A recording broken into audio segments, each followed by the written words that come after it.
आलू चटपटा मु सकाल उठी गोटे नुआ रेसिपी करने आरंभ कर देती कहीं पुड़ी भलरे खाऊ ना तो से मुझे गोटे आलू को सिझे नहीं गोटे छोट मीडियम साइज्र टमाटो नहीं आ गोटे छोट मीडियम साइज्र पिज आ गोटे कंचा लगा सबको काटी नहीं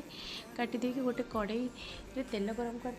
टे गरम होगापर ये जीरा और सोरिष पकई मु पिज और कंचा लंका आड कर जेहेतु ये रेसिपी पूरा टमाटो को नहीं रही तो टमाटर बेनिफिट्स विषय में जानते ए आंटीऑक्सीडेंट फैक्टर रही एंटी एजिंग भी फैक्टर रही ता सहित स्किन हेल्थ बहुत ही भल यहाँ आई हेल्थ भी बहुत भल विजन बहुत भल ता सहित यहाँ कैंसर को भी प्रिवेंशन करे विटामिन्स अच्छी बी सी आउ के रही तापर यहाँ गर्ल स्टोन को भी रिड्यूस करे आदि भी आम टमाटो को रोसे करके खाऊे यहाँ ए जो रही लाइकोपिन आउ आंटी ऑक्सीडेंट यहाँ भलसे इजिली एब्जॉर्ब कर आम बॉडी तो से यहाँ बहुत भल होता है ये पिज कंचा लगा ना या भितर भाजी हो जाए मुझे टमाटो ऐड करनी टमाटो ऐड कराया आम लुण ऐड करवा जोटा जमीक टमाटो टे भलसे नरम हो तो आम ये भलसे भाजी नवा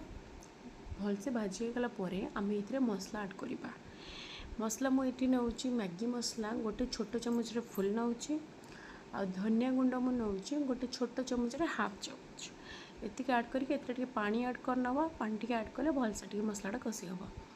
तो ये हल्का मसला जेहेतु आम अल्प देचे अल्प समय भितर हो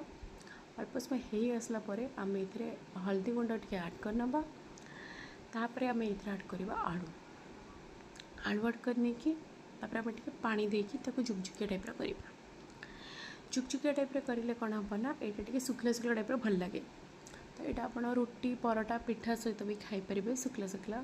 आ मु तो यहाँ ये अटा चुकड़ी सहित करी पुआ को देती से तो बहुत खुशी होता बहुत आराम से खाई भावुँ आपण भी बहुत भल लगे निहाती भाव में शेयर करेंगे केमती लगे रही जय जगन्नाथ।